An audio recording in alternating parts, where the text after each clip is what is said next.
ధనుసు స్వీయ దర్శకత్వం వహించిన రాయను హీరో లెక్క నటించిన సైన్మా తమిళంతో పాటుగా తెలుగులో గిట్లా మంచి విజయం సొంతం చేసుకున్నది. ఇప్పుడు ఓటీటీలో వచ్చి గిట్లా అన్ని భాషలలో మంచి స్పందన వస్తున్నదంట.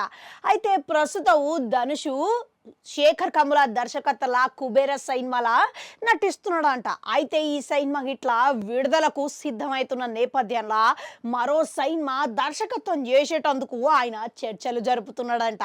అయితే తాజాగా అందుతున్న సమాచారం ప్రకారం హాలీవుడ్ ముద్దుగుమ్మ తాజాగా సంచలనం సృష్టించిన సిడ్నీ స్వీనీతోని చర్చలు ధనుష్ జట్టు మొత్తం జరుపుతున్నాయంట.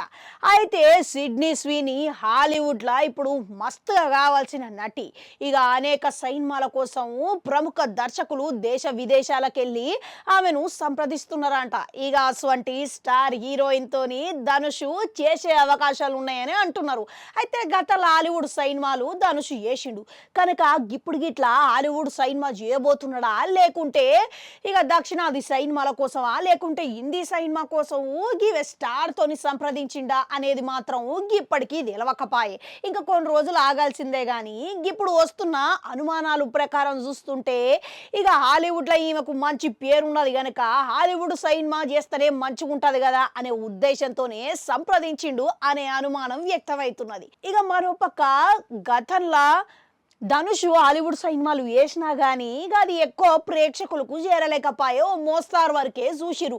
ఇప్పుడు ఈ హాలీవుడ్ సినిమా ద్వారా ఇంకాస్త ఎక్కువ ప్రజలకు చేరువ చేయాలి అని అంటే హాలీవుడ్ స్టార్ని పెడితే ఆమెతోని మంచిగా రొమాన్స్ ఇట్లా వేస్తే అన్నీ కలిసి వస్తాయి, అవకాశాలు ఉన్నాయి అన్నట్లుగా సంప్రదించి ఉంటారు అనే అనుమానాలు వ్యక్తమవుతున్నాయి.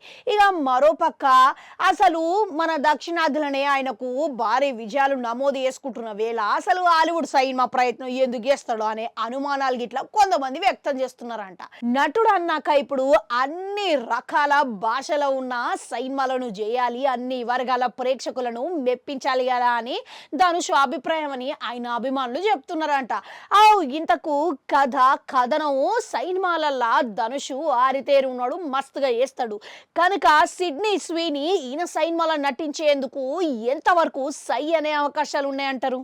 కామెంట్లలో కామెంట్ పెట్టురి. అట్లనే అడుగు గంటుంటా, అది కూడా నొక్కురి, మళ్ళీ వస్తా.